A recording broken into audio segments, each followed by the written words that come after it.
Get you all set up. How's it going? I'm doing well, man. I'm doing well. Thank you for hopping on, dude. I Oh, appreciate for it. sure. My pleasure, man. Always happy to do this. Obviously, trust anyone that Brent knows really well, and excited that you're going to relocate to Italy, man. We always joke about it. I'm like, when I get sick of this stuff, I'm just moving to Italy. Dude, and honestly, that's the first thing I wanted to ask you about because I'm talking to Brent and he brings your name up. And I mean, I know of you, and you and I actually met like really briefly in Okay. Indianapolis years ago, dude. I Yep. remember, and you were probably coming to say what's up to Brent, and he introduced me to you or something. Mm-hmm. And so your name came up, and he was like, what you're doing is really interesting. You should talk to Ted Rath, not necessarily because of the S&C stuff, but like he's doing this thing in Italy. And I was like, Italy? I mean, my wife and I are like really enamored with the idea of relocating there in the next few years. So what are you doing over there exactly? Like he kind of told me, but didn't really give me the lowdown. Yeah, we've fallen in love with Italy. I love Italy. So I got an opportunity 2 or 3 years ago to invest in a basketball team, basically become minority owners in this professional basketball team that plays in the highest level now. We just got promoted to Serie A. There you So go. just in June, it was amazing. It's like the Welcome to Wrexham type thing. I was just gonna say, it's the same thing. We actually pitched a documentary. It's still kind of in the works. We got some interest from like Amazon and stuff. But it's exactly that. This group from Wharton Business School, which is crazy, but Connor Barwin, who was a former player of mine, was part of it. And he was like, "Hey, bro, would you ever want to be part of this?" I was like, "Absolutely!" Like, you can invest in it. You can invest in a long-term IRA. I was like, "Dude, put it in a basketball team. I'm gonna have some, something in it." Like, I love that, and it's in Italy. Bonus. So, are you guys where are you in Rome? Is that where you are? Where is the team? Northeastern Trieste, area. so in the north. Yep, right by, which is cool. So there was some strategy there when we went into it. We border Slovenia, Croatia, and Austria. So huge basketball talent up there. Yeah. And obviously we all have NBA. We have NBA connections. I do, Connor does. So literally being able to like have that in our back pocket and say, hey, 76ers, Pistons, whoever you're talking to, if you have a player out of Slovenia or whatever, we can sneak them in. We can get them in the roster. We can develop them. We can kind of work on some of those things. So there's a strategy bit to that too, but it's really cool, man. But I love the country. So I'm like you. Yeah, dude. I lived in Ireland for 2.5 years working in international rugby. And so I had lived in Europe, like went to school there, like I did like a year abroad, and my wife had never lived abroad. So when the Irish opportunity came up, I was like, we're moving to Europe. Like, you got to have the opportunity to experience it. Our son was 4 turning 5. I was like, this is going to be an experience he needs to have. And so we just kind of bebopped around countries, and of course Italy, when you're there, there's nothing like it. Nothing. And so since we've been home, we're like, we want to go back to Europe, but where? And we're like, Italy, like for sure. And so we spent 2 weeks in Puglia, so in the southern part of Italy. Again, have some ties there from stuff I've done in a previous life. So spent 2 weeks there, and we're planning on going back in either December for her birthday or January. And we're going to be in the north because we're like, let's explore and see where in this country we really feel like we want to settle down. So for sure, absolutely love it, man. Oh, it's amazing. And like the kids, we just took our kids to London, to Germany this summer. And it's funny, man, because your son lived there. Like, that's a once in a lifetime opportunity because it's the best education you can have in this life. Yeah. Go travel, just travel, especially in Europe. It's so easy to get everywhere, country to country there once you're there. It's amazing. Yeah. Once you're on the ground, I mean, we were joking about it. We're like, there would be weekends where we were like, want to go to Portugal this weekend? I was like, yeah, sure. Or you want to go here? And it sounds crazy, but it's like $50 round trip because it's just the hop, you know what I mean? And we could do that. So I think it's awesome. Now, for you being like on the business side of things, like now coaching hat's not really on, like where does the business savvy come from? Or do you feel like, no, dude, I'm learning on the fly here? Or do you have some background in business where you're like, I felt really comfortable being a minority owner of this team? Good question. A lot of it is experiences learned through your career, like 16 years in the NFL. I've met a number of owners, become close with a number of owners, including some minority owners, and they're typically business developers. They're obviously highly successful people that have earned a lot of money, But from that, how do they make decisions? Why would you invest in a basketball team versus maybe throwing your money at something else that might be medically based or a device or, technology? There's so many different ways. And then learning, okay, there's a process there. It's hire the right people and then trust them to do their job. When they don't, I think there's a property where you have to hire right, but there's another side of that to where you kind of have to fire fast on occasion, where you don't continue to make the same delayed mistake just because you're trying to justify your original move. And that happens all the time. Dennis, like in sports, draft the first round player, they're a bust after year one, but you hang on to them for 3 years because you're trying to prove yourself right and will it to happen. When you're investing money in serious amounts of money, it's the same thing. It's just amplified if it, depending on your wealth status and things like that. So I felt comfortable, but I feel comfortable in strength and conditioning, but I still have a lot to learn. I think that's the cool thing. No matter if you're talking about business or whatever you've done for 2 decades, you still have a long way to go and a lot to learn.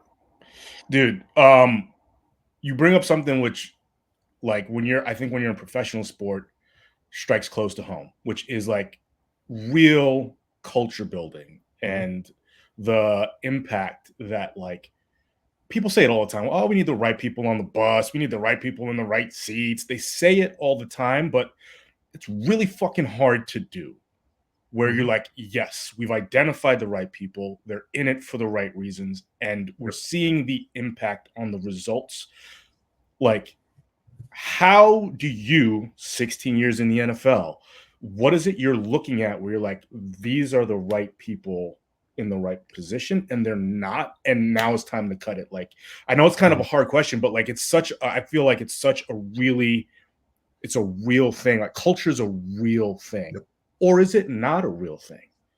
No, you hit it on the head. Number one, hire the right person. You said that. So I always hear the expression, it's a people business, blah, blah, blah. No matter what, it's a person-to-person life. Guess what? Like, you have to interact with people and you have to interact with emotional people, and you yourselves, we're all emotional. We all have egos. We all have these things. So number one, find the person that's humble enough to admit that and find awareness when it's, hey, my emotions are getting the best of me. I need to take a step back. Give me a minute. I'll come back to this before you say something stupid that you're going to regret. So I think there's an aspect to that, is find people that are humble, find people that have the work ethic, because I want people that are willing to go to war with.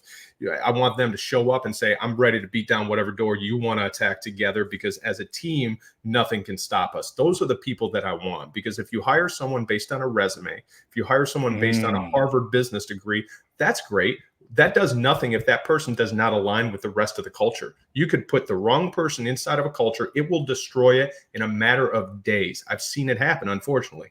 Whereas you can put the right person with maybe not as sexy of a resume, you put them in the wrong situation where people just need to be inspired. They need those glue guys or glue girls that are going to build the team and build the culture. And I've seen those teams win championships. So give me the right person. Hire the person first, hire the resume last. There's got to be obviously a basic line of qualifications, but get the person. You can train the skills, you can train everything else you need once you get the right cultural person.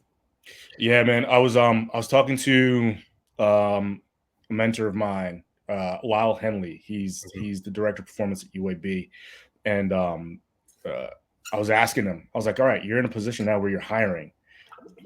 What are you looking for when a resume comes across your desk? Are you looking for, strength conditioning background, this and that?" And he was like, "I could teach them that stuff. I need to know, can they communicate? Can they motivate? Can they connect? The hard skills, that's where, like, we have in-house education, but I'm hiring for the soft skills. I want to know, can this person connect with the team, the players, be a bridge?" And then the question is, like, how do you develop those soft skills? As silly as it sounds, like, are you looking for somebody that just has it, or are you like, no, I think this guy kind of has it and I know how I could pull this out of him? Like, is there a development for it that you would have, or are you just hiring for the person that has it? Everything's teachable and learnable. Now, while you have inherent traits, I definitely believe it's, that's an aspect to it. Are there people that are born natural leaders? Yeah, I believe that there are, but they can still develop even further. And there's people that are born as natural communicators. For me, the first thing that you said there is, getting the right person. So I want to ask a couple questions. If I'm the person doing the hiring, number one, I'm going to ask you for communication skills. I'm going to say, when did you fail in communication? and tell me how you responded. So I want to hear the whole story. So number one, I'm literally putting them into a situation where they have to tell me a story. If you're a good communicator, most great communicators I've seen are good storytellers. I'm going to be able to tell within 2 minutes. All right, tell me, paint a picture for me of when you really failed at communication. And then my follow-up question is like, great, all right, how did you go about trying to fix that, rectify it, or improve from that? So I'm going to be able to tell storytelling. I'm going to be able to tell self-reflection. And then what I love too, it's that growth mindset. Did you actually go back and repair that relationship or that failed communication line and then build upon it? Did you learn from it? Because that leads into my second question. I want to ask every person that I'm potentially hiring, name a bit of adversity that you've been through in your life. How did it make you better? How did it set you back? How would you change how you responded? And then overall, what did it do to you now? If it was 10 years ago, did it transpire you into a better version of yourself? If it did, that person probably has a growth mindset. So I'm going to go through all those things. I want the storytelling. I want that. But I want to know, do you learn from mistakes and failures? Because in this life, we all have them. Whether you lose a game, you lose a lot of money, everyone's dealt with it. So I want to know, are you going to be able to attack it with a growth mindset and be able to repair that loss, whatever it was, and then build upon that? For you, is there one anecdote that you have where you're like, man, this was a moment where, God, like, this was hard for me to get through, and like, I'm sorry, I'm gonna flip it, man, because I'm interested. Like, I love it. what's one of them for you, man? I want to hear. The failures that would take 10,000 podcasts. So you've had a lot of them. I'll tell you one that helped me develop, Dennis. This is one that was personal to me, and I didn't talk about it for a long time because I don't know if it's embarrassment or whatever. So right there alone, like, I need to be more vulnerable. That's first indicator. I had a stroke when I was in my early 30s with the LA Rams. And it was something we kind of kept from the media. We didn't want it out there. So that I was like, all right, I'm not going to talk about it. Now looking back, I had a stroke. I had zero health factors for it. I had a hole in my heart that I never knew. It was a genetic deformity that I later had closed. So I had heart surgery. But going through that process, looking at it now, I should have talked about it earlier because I know what it did for me. It made me more empathetic. It made me be able to understand that medical problems don't always justify, oh, that person's unhealthy or they're overweight or it's no, I had zero risk factors. I just had a hole in my heart that I had no clue about. So now maybe I'm not going in as judgmental in a situation where I'm like, oh, that person's obese. Maybe that's messed up on my part. So it developed a little bit better empathy, made me step back and zoom out a little bit and say, all right, maybe every situation isn't as clear cut as you think it is. I'm not perfect. No one's perfect. Yeah. So if I jump in with judgment, then I'm probably the one at fault. So I think it allowed me to do that. But the failures, like lack of communication, I firmly believe great communication leads to great collaboration. So when I look back internally and I look at myself really, really critically, I think I've failed in communication so many times. That's what's led to a lot of bad situations. But I can also look at, like, pat myself on the back. There's other times where I'm like, man, if I wouldn't have communicated so well in this instance, our team could have fell apart right there. So I think that's it. And then the last thing I'll say, long-winded answer, when you take ownership, because I vividly remember one of my first leadership roles within the NFL, a major one, was with the Rams, and it's Sean McVay. He's the youngest head coach in the league. I'm the youngest head strength coach in the league. And we're going through, I made a critical error in my head, critical. It didn't cost us a game or anything, but I programmed for a bad exercise at one point during our first season there. The first thing I did, I was like, man, no one's going to notice. Like, no one's going to call me out on this. I called the whole team up. I was like, guys, I screwed this up. I programmed this for the wideouts and the DBs. I shouldn't have done that. Here's how I'm going to learn from that and move forward. But I just want to let you know, hey, I screwed this up. Just there's no ifs, ands, or buts about it. I'm not going to run from it. I made a mistake, and I'm not going to let it happen again.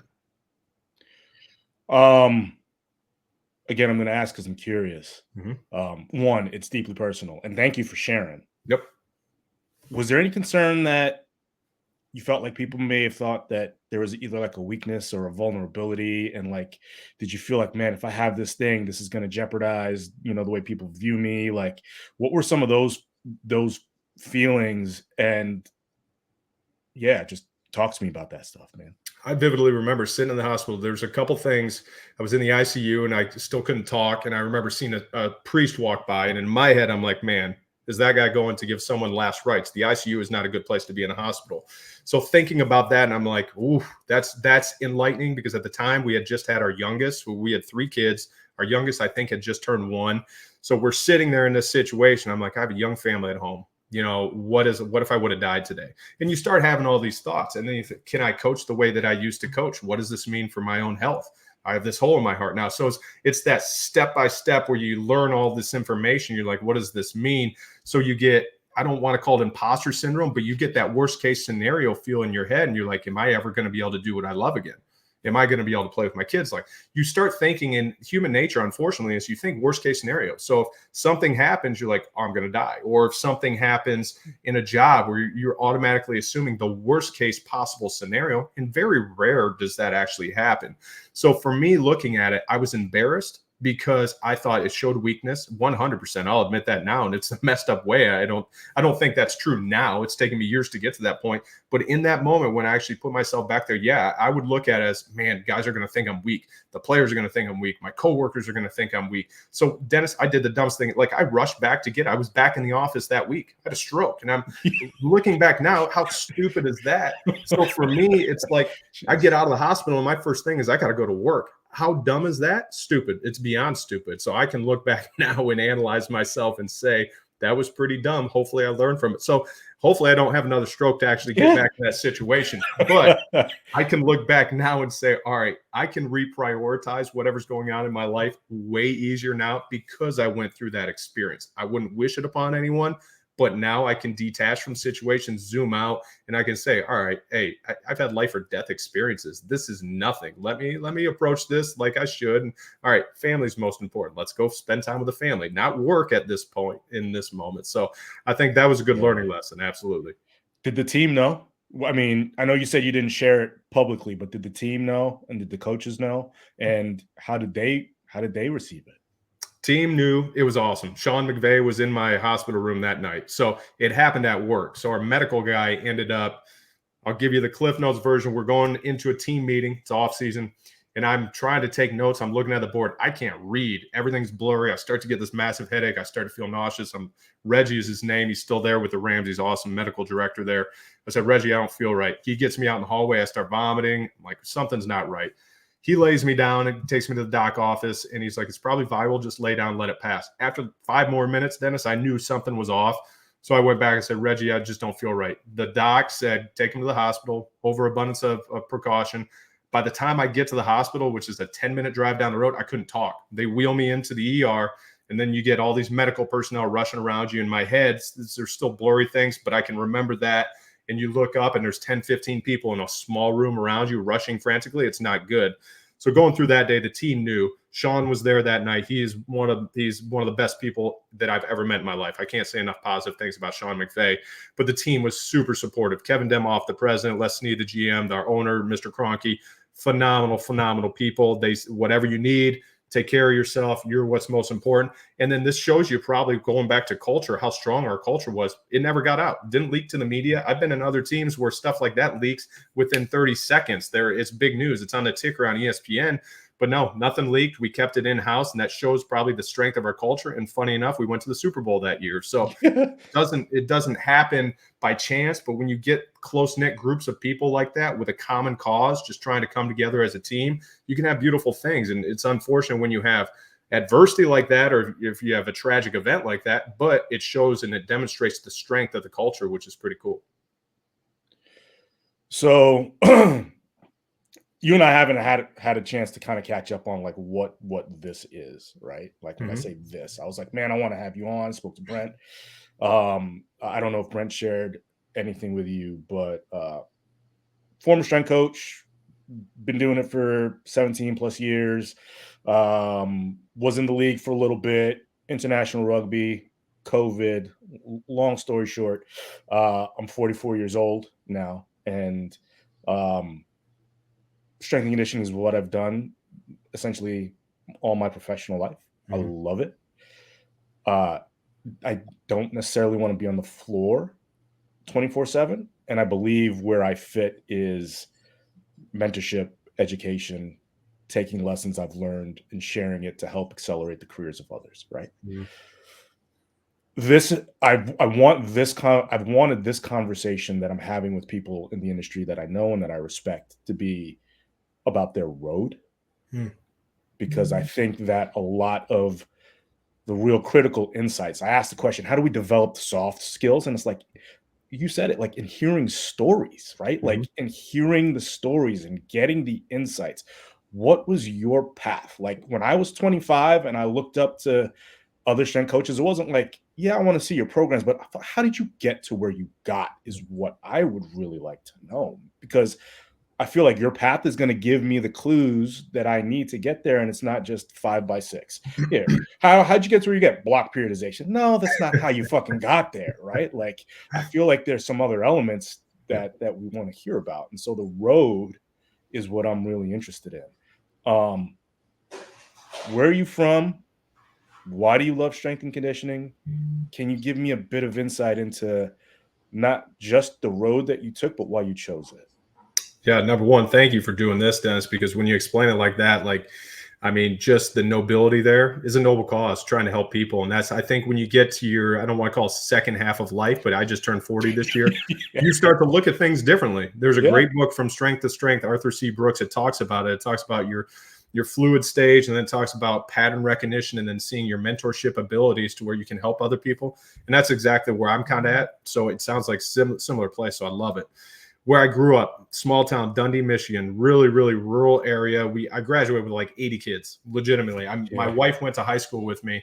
We were high school sweethearts, but every graduating class was about 80 to 90 people. It's that small of a town. So we had a stoplight. It's bigger now. They put in, there's a McDonald's, and there's fast food, there's gas stations and stuff now, but it's a small town. And I love it because looking back now, and I try to do this frequently, what did that upbringing teach me? It taught me a couple of things because I lived on a farm. My dad and my mom had kind of normal jobs. My mom worked off and on, odds and ends. My dad worked as a truck driver. He hauled oil out of downtown Detroit. So from our house, it's about an hour drive. He got up at 2:30 in the morning every morning. He'd go work about 12 hours, come home, would still play catch with me in the backyard. I'm a little springy kid. You know what it's like. No reserve of energy. It's just full go all the time. So we're rolling. And he'd come home and still, appease me and play catch with me. So that was awesome. And then my mom was the woman who, if you told her she can't do something, she'd do it. She got told at our county fair, had a demolition derby every year. It was like one of the guys was talking like, women shouldn't be in this. And my mom heard it. It was like, what? She entered it that year, and she was in the top three. Like, You're that's right. my mom. So, seeing what's possible. But then my grandfather lived literally across the field, and I could see him every morning getting up, and he kind of worked on the farm. And those odds and ends days where I'm baling hay and it's 90 plus degrees and it's high humidity in the summer, and you're out there literally all day, and you're doing that physical labor, it taught me the value of hard work, because seeing my parents, how they got up and approached life day to day, not complaining, just going about their business and doing it, watching my grandfather, and then other people. I think when you grow up, for me, I'm biased, in a farming community, like, that's really pure work. You wake up at 4 a.m, you go do everything. You're maybe in bed by 11 p.m. and you literally do it every day. There's no days off, 7 days a week. So the NFL schedule, which is 7 months straight, basically, that's easy. There's people out there farming that are literally barely scraping by, making nowhere near the money that people in the NFL are. And they're doing it literally every single day for 50, 60, 70 years. And that's their life. So for me, how blessed am I to be able to have that outlook, because I got exposed to it. And then from there, went to a small school. It's Division I, but University of Toledo, mid-major school. I played football there, walked on. Ohio, baby. That's it. So close enough to home, but still got the unique experience. My wife came too a couple years later. She's a couple years younger. We get there and go through it, and then I learned the value of hard work there. Steve Murray, who was our head strength coach, seeing that. At that point, I had enrolled in physical therapy, and I thought, I want to help people. I knew that. I've always had that passion. But then within that first year, I see it, and I'm like, that's what I want to do. I saw the value that you could bring to athletes. And I also saw the relationship and the connections. And that's probably what you found too, Dennis, to where you're not choosing game playing time. You're not going through certain things to where there is still a business aspect to it. Right. It's, I'm here to get you better. I'm here to hold you accountable in a loving way, but I'm still going to make sure that you're getting better and maximizing yourself so that you can go change your family's lives. I saw that, and I knew right away, I was like, this is what I'm meant to do. So got into that, and then was fortunate right after I graduated. I started a high school job, but then fast forward, I got a GA opportunity to come back to Toledo. Was a GA for 1 year, got promoted to a full-time position after 1 year. So I was 23 years old, in charge of all Olympic sports, had 3 GAs under me, You talk about leadership. I screwed everything up, Dennis. I didn't know what the hell I was doing. But looking back now, I'm glad because I was drinking through a fire hose and I was trying my best. And I, looking back, there's things I could have done better, but I also did my best. I know that. So that helped me years later when you do get into those transformative leadership roles. And then fast forward, I got an opportunity. I was 25 to go to the Detroit Lions. And that was my first year in the NFL. People don't know this. I made no money. I made $10,000. So my first 6 months, I maxed out all my hours. It was a limited earning type of position. So I signed paperwork, willing to work for free. You're not going to kick me out of the building. I'm going to keep showing up. I showed up like I was making $1 million, and I literally didn't get a paycheck for over 6 months at one stage. Whoa. So I started odds and ends, high school jobs. I'm trying to do stuff after work. And this is an NFL day. This is a 12 to 15-hour day. Then going to the high school, running their program for a few hours, then going home trying to get some sleep just to make a little bit of side money to pay bills. But I did that for that whole year, and it was awesome. I look back at that, Dennis. It's one of the funnest times that I've had because I was just happy to be in the NFL. Gratitude out the ass because I know how fortunate I am to be in that building, and I'm just thinking about how many people would kill to be in this situation. And it led me on a long path from there. The Dolphins, from there, the Rams, from there, the Eagles. So that's a summary of my 40 years, dude. Two things immediately come to mind, and I want to try and get both of them in. But if we don't, that's fine. First thing, readiness. Mm-hmm. And what I mean by like readiness, like I love when you said I went back, I was a GA, I had tons of people underneath me, but I don't want to say you shouldn't take on things when you're not prepared, but there's also a level of like, I'm not ready, but the way I will get ready is by being thrown into the fire. So I'll take this job. I'm not taking the perfect job. I'm taking the one where like I'm going to have to be great at it. Should people do that more and stop worrying about this is the perfect job, but the one where you're forced to be responsible and like learn on the fly? Like, because I know there are times where people are looking at job descriptions. I'm not qualified for that, or I don't know if imposter syndrome, you brought it up, but sometimes it's like, no, this is how it's going to happen, man. Like jump in and learn to swim.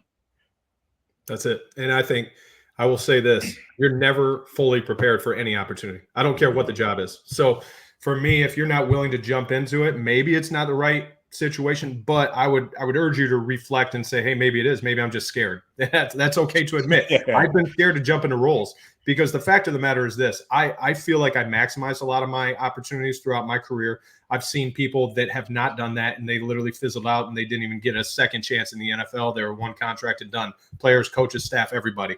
So for me, when you jump into it, I still look at myself, Dennis, as a perfectionist, and I know you can't be perfect. I try to get it, but even I'm giving a keynote speech, and if I give a keynote speech, it could be the best freaking speech of my life, but I screwed up one word, I'm going to ruminate on that one word. And that's not right. Like, I know that's a fault of mine, but that's one of the things that drives me.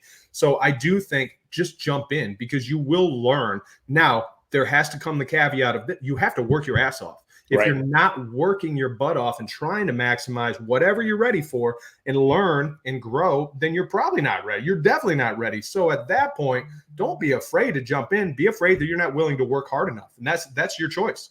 Jerry Rice says it all the time. How can you not give 100% to whatever you're doing when it's 100% your choice? So you can be scared. Number one, admit it. That's all right. And be honest. If you're scared, I'm too scared to take it. And then stay wherever the hell you are.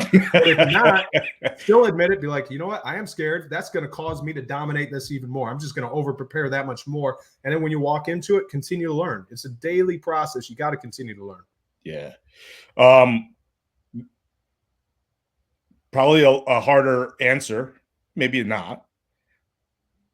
I know and meet, and I'm sure you know and you've met, and I was one of them. And so I meet them all the time. You're one of them, I guess. People that are just dying to be in the NFL, just dying to be NFL strength coaches, young kids, older professionals.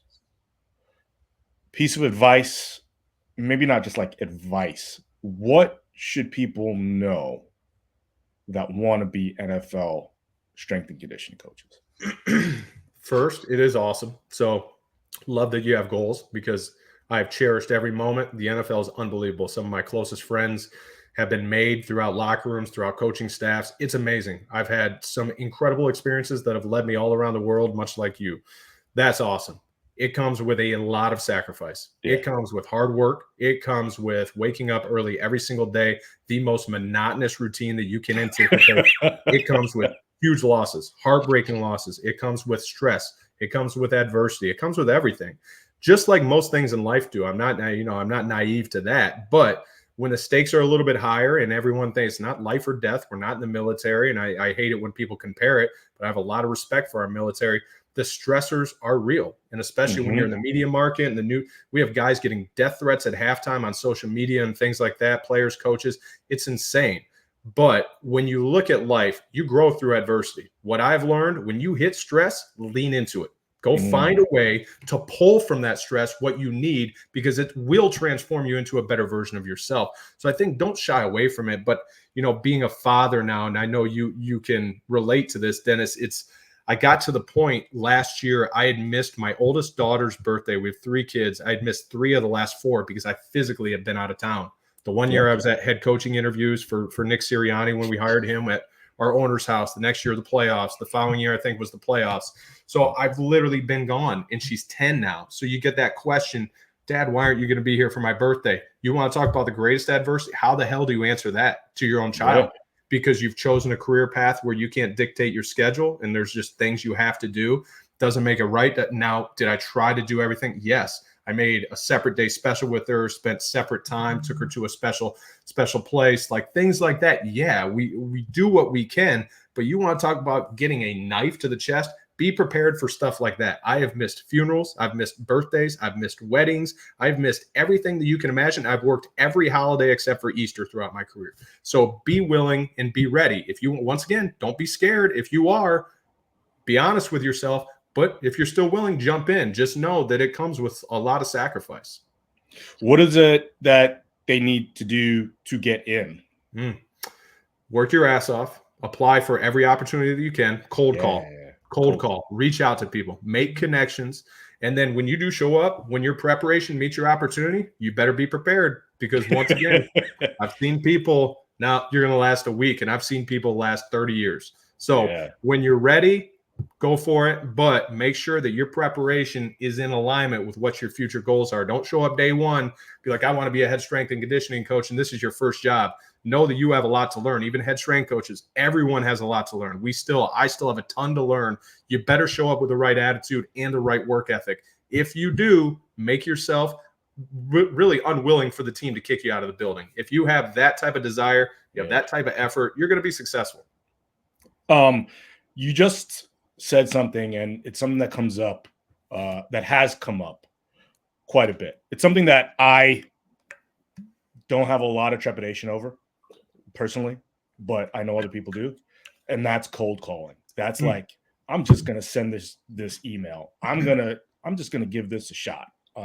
And either they answer or they don't, but they definitely won't if I don't send it. Is there you've said, should it be done more?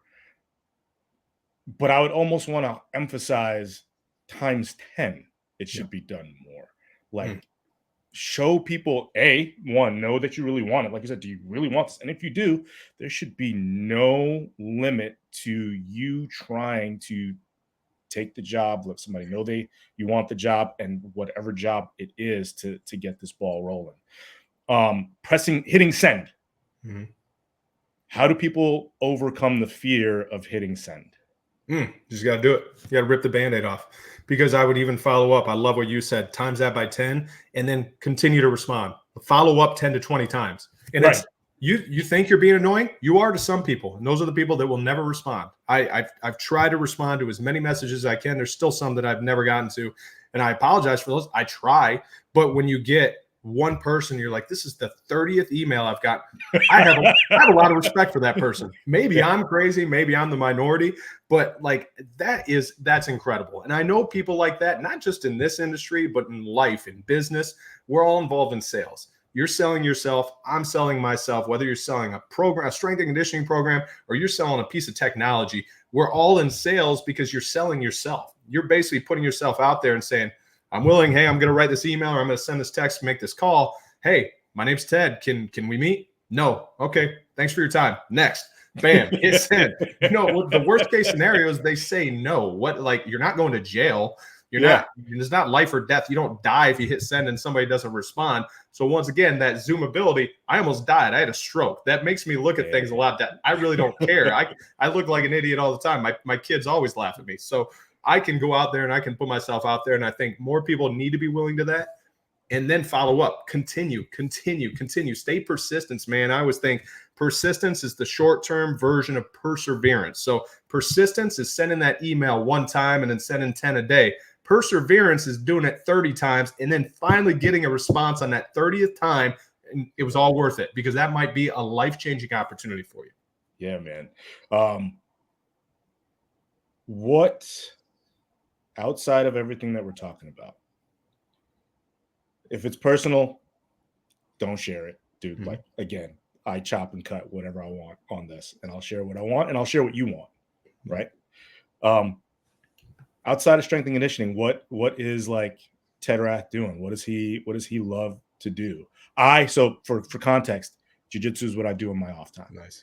That is what I absolutely love to do. It's physical, but it's still not S&C, but they're places. What's Ted Rath doing that people don't know about?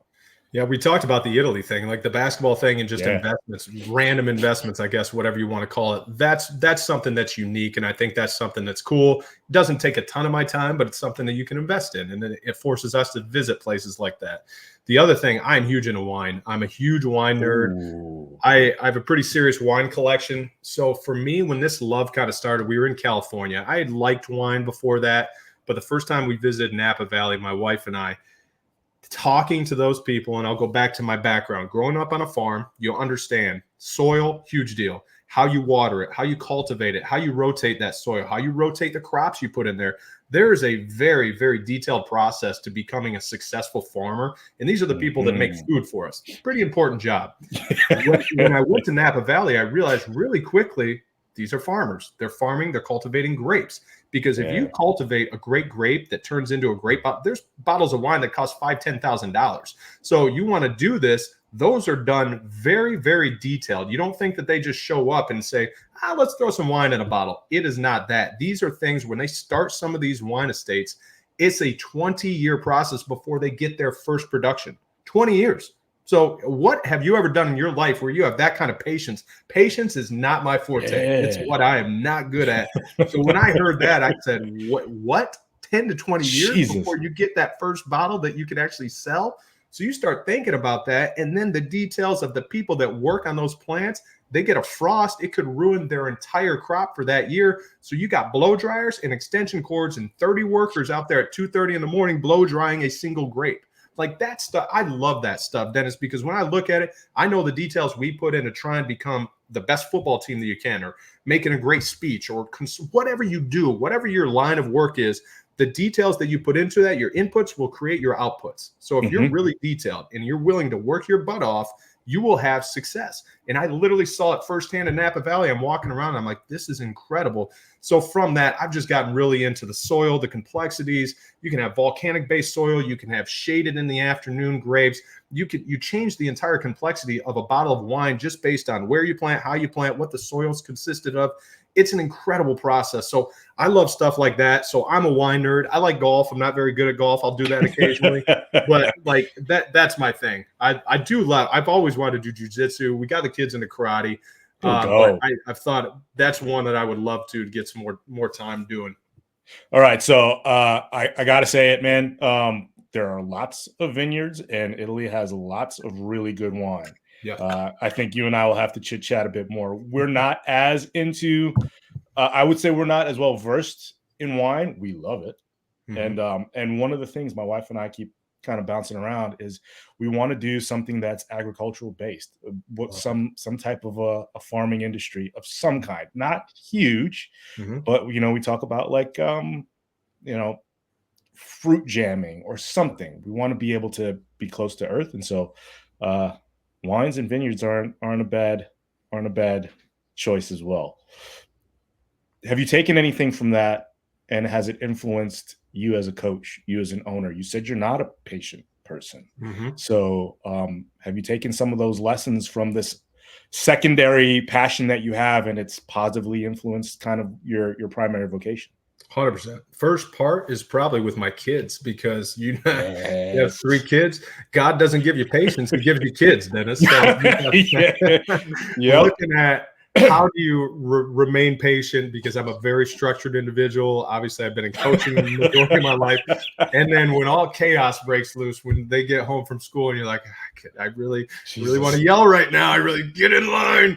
But then, all right, zoom out. Hold on. Take a step back. Let's relax. Be patient.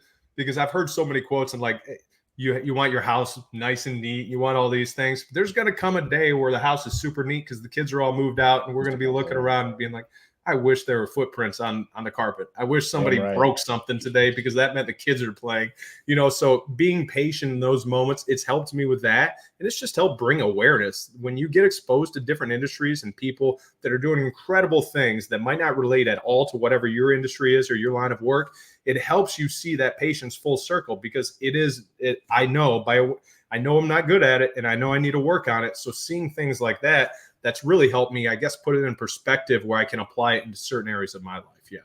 Yeah. S&C.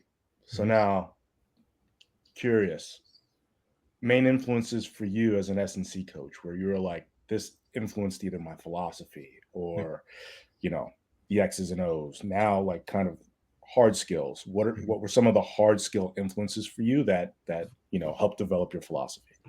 Steve Murray, I mentioned him earlier. He was the biggest one, the first one. What's unique when we were at Toledo and Coach Murray was there, we were a strictly high intensity team. So we were pure. We were mostly machine based. We're going to complete momentary muscular failure. You want, once again, learn hard work, and you learn like suffering and figuring out like the David Goggins stuff. I would love to take Goggins through a high intensity workout and go through it with him, because we're talking Arthur Jones high intensity, by the way. Arthur Mike Jones Menser. We're not talking about this other stuff. Not intervals. Yeah, we're talking about true high intensity. True. I don't know how many times I threw up in that weight room, Dennis, but it was a lot. And it's because you tell me to get full ever, I'm going to get full ever. I can't move that weight when I'm done. So for me, that was a great learning experience. That helped develop a lot of thoughts. And I still use some segments of that, because I do think there's ways, especially with veteran players. It's funny. You throw a BFR unit on an Andrew Whitworth when he's almost 40, or a Jason Kelsey, these guys who have played a lot of football, and you can save a lot of pounding on their joints, and you can save the connective tissue, but still create really good inroads into the muscular tissue. I love that. And you can expose them through some of the high intensity methods with BFR cuffs. So there's all sorts of stuff that I've learned and still apply from those learning lessons.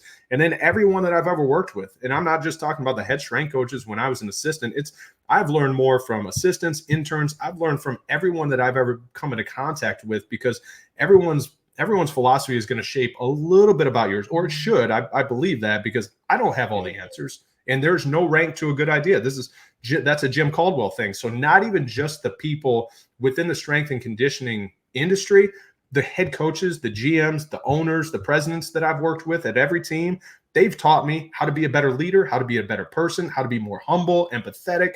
Those are things that allow me to be a better strength coach. They also allow me to be a better father, husband, Christian, way more important jobs outside of the weight room. So looking at that, I've learned from everyone that I've been fortunate. There's so many good ideas, but Jim Caldwell always said that there's no rank to a good idea. So if the intern has a good idea, you better be willing and humble enough to listen. Otherwise, you're not going to be in that seat very long.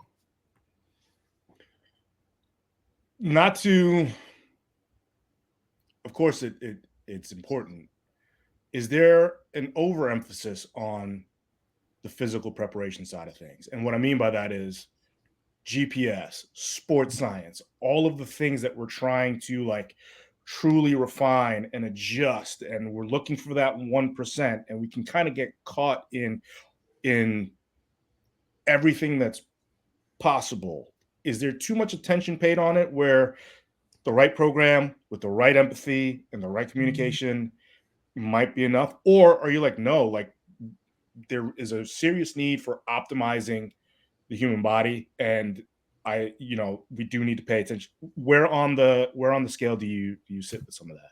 That's a great question. Great one, and hard, because I think sports science is one of the most valuable assets that we have. I really do. And it's gotten to the point where we are so dialed into predicting a practice, predicting loads, tiering our veterans like the Kelseys, the Lane Johnsons, Brandon Grahams. That's incredibly important, because if you can extend a player's career by a year or 2 years by workload management, then that's obviously well worth doing when you're talking about a first ballot Hall of Fame talent.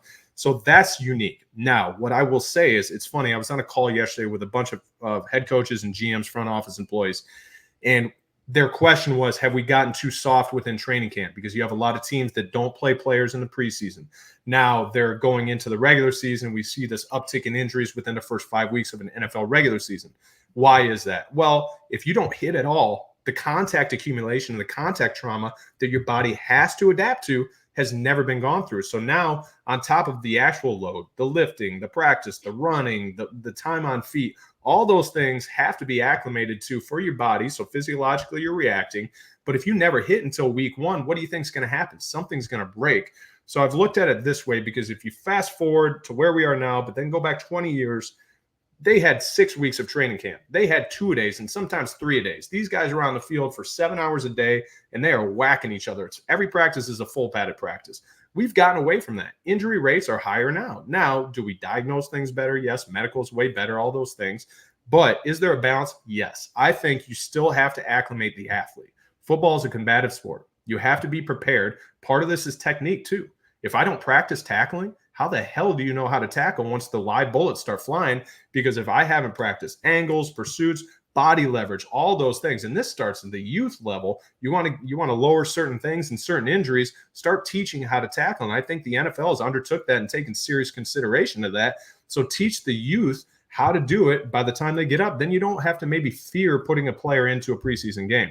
There's always risks. There's that. And I go back and forth on that. I just do feel like veterans at some point have to be protected. That's where sports science can help us tremendously, because if I can help those veterans, that's huge. The younger players that are healthy, don't have a significant injury they're dealing with, those are the players that need to be exposed, because they have to acclimate to not only the sport of football, the training load, but also to the contact that they're going to have to take on for 17 straight weeks once the regular season kicks off.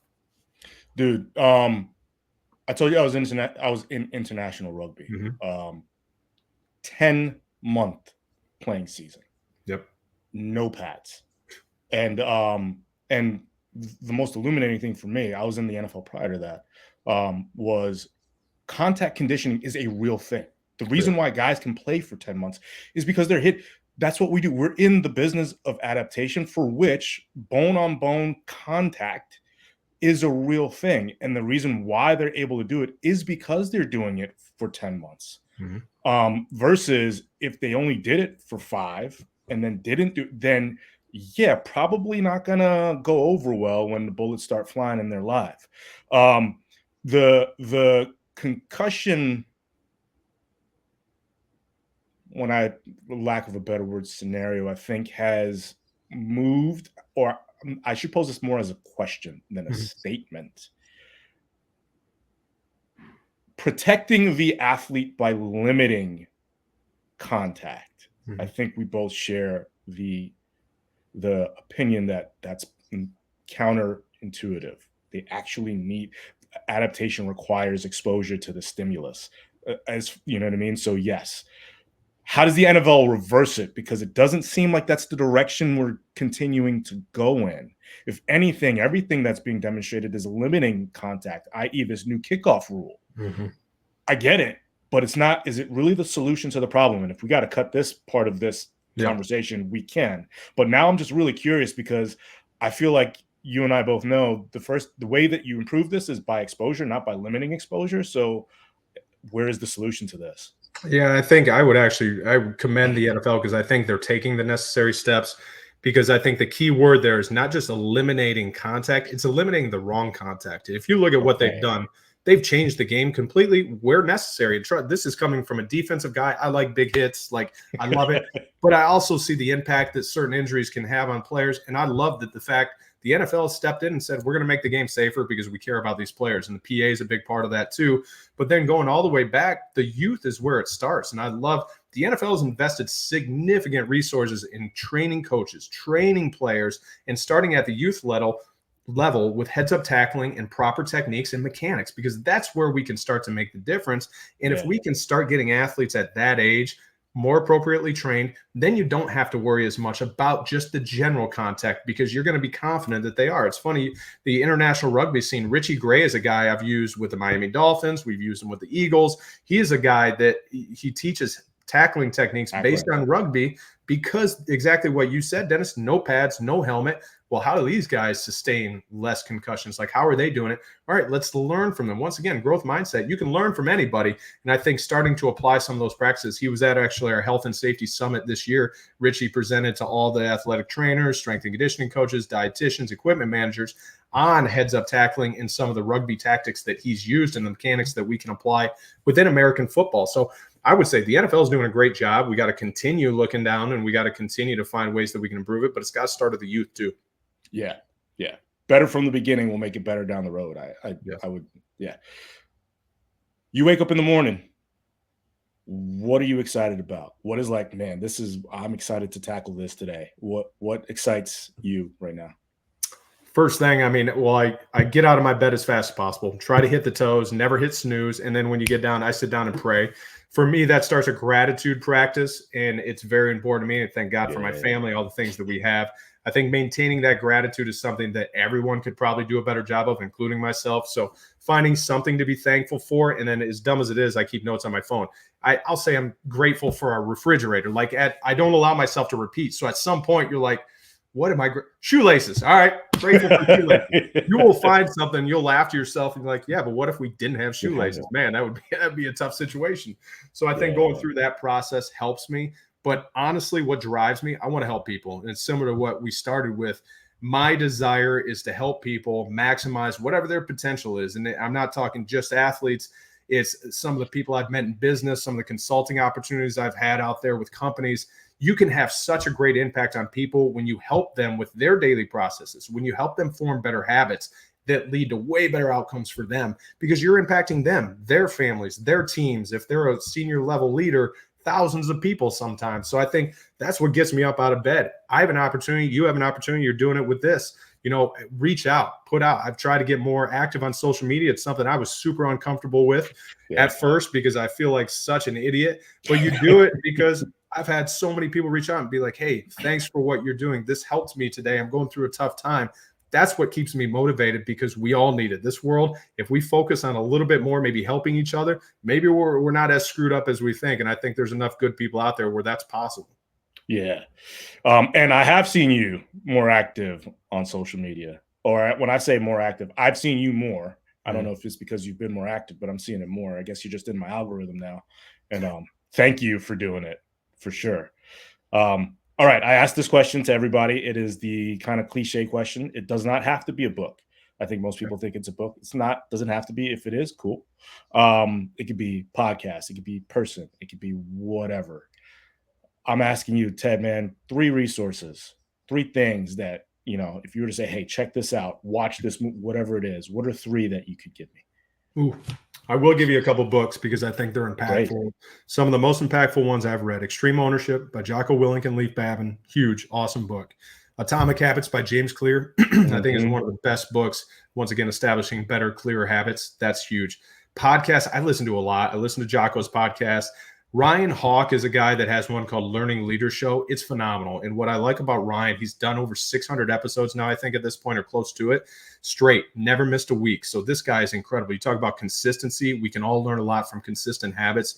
He's done it, but he gets a well-rounded crew of guests. Like, it's the one could be a high-level author, the next one's an Air Force pilot. So you look at how he brings people together, but everyone is in a leadership position, whether you believe that or not, because at the end of the day, you're leading yourself at least. If you're a father, mother, husband, whatever, you have all these roles in life. You can learn leadership. So I think Ryan's a really good one. And then the other one I would say is reach out to people. I believe we should all have 3 people in our lives. One is a mentor. So you got to have a mentor. It goes back to that cold call. Have someone in your Rolodex, in your phone, where you can say, I can call them if I have to make a big decision. Have someone there. But then on the counter end of that, have a mentee. Have someone that maybe is young that you can help. They might want to get to where you are, what you've already done in your career. Have someone there because you have to learn the material so much better when you're regurgitating it. When you're communicating it, that will help you develop better communication skills. And then a healthy competitor. So the third person is someone doesn't have to be in the same industry. It could be a cousin, a brother, a sibling, whatever. Someone that's in alignment with you that will help you become a better version of yourself, because it's slightly competitive. It's, hey, I just hit a new PR. My HRV is this. That little competitive edge where you're happy for them, but you're still a little bit pissed off, and you're like, all right, I'm going to beat you. So Yep. now look at mine. So I think we all need those three people. So have people in your life, read books. I do believe we should all read and write. I think writing helps you develop clarity, but then also find those people, and then find podcasts. There's so much information out there available. I could, there's so many good books, Dennis, but I think have those people in your life too, because you can interact, and it's not a book where you're just reading information. You can bounce ideas off of them, and they can do the same. So find people you can help, find people that can help you, and then make sure you're challenging yourself by growing with some competition too. Dude, thank you so much for your time. I That was appreciate you, awesome. man. No, Yeah, thank man. you I for that. appreciate you, man.